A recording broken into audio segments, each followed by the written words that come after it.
210 Boxing TV here with Virgil Ortiz Sr. Virgil Ortiz, man, your son has a huge fight coming up in 2 weeks versus Sergey Bohachuk. Not the fight that a lot of people were expecting, because I know it was announced that he was going to fight on the August 3rd card versus Tim Tszyu. Yes. But this is a really good secondary bout compared to the Tim Tszyu fight. Mm-hmm. What are your thoughts on it, and your thoughts on him actually getting this opportunity for an interim belt? Yeah, well, I mean, it's not the fight that even we thought we were going to get or expected. We thought we were going to fight Tim. The fight was already negotiated, settled, and whatever reason happened, and he couldn't make it due to the doctors not clearing him. That's what happened. So then the next date was or fight was Sergey Lubin and I think even Charles Conwell. And so it was between them three, and Golden Boy wanted Virgil to go after the belt to give him a more, if God willing everything went well, that he would go. It would open more doors for him. That's the fight that would open more doors. So that's the route they chose, and that's the route they were going.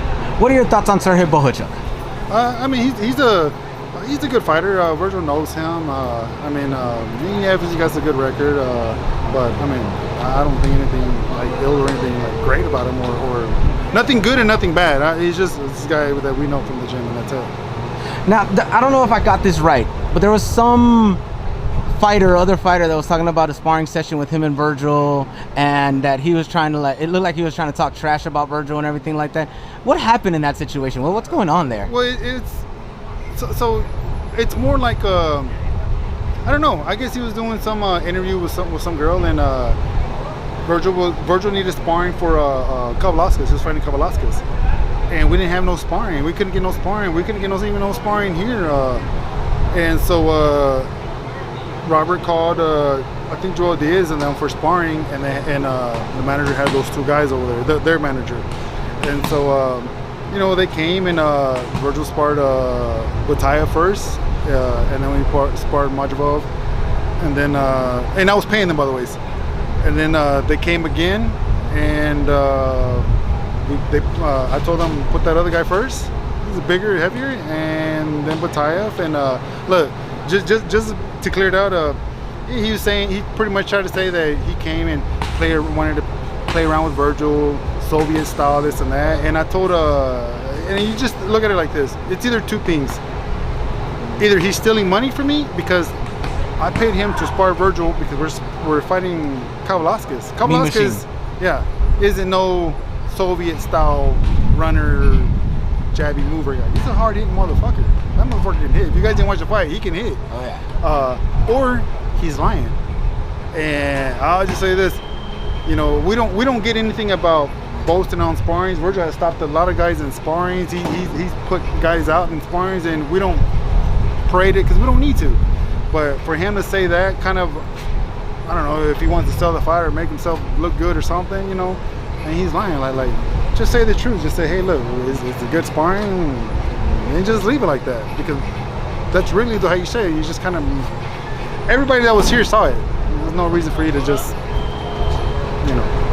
It's just, I don't get it. I don't get what's the whole point. Now, I always ask you this question because I always want your insight, because you're one of the ones that I actually get to talk to a lot. Uh-huh. How do you not differentiate but separate the father from the trainer? Well, so I get that a lot, and the way I'm able to do it is what's up, man? You got to be understanding. You have to be honest with yourself.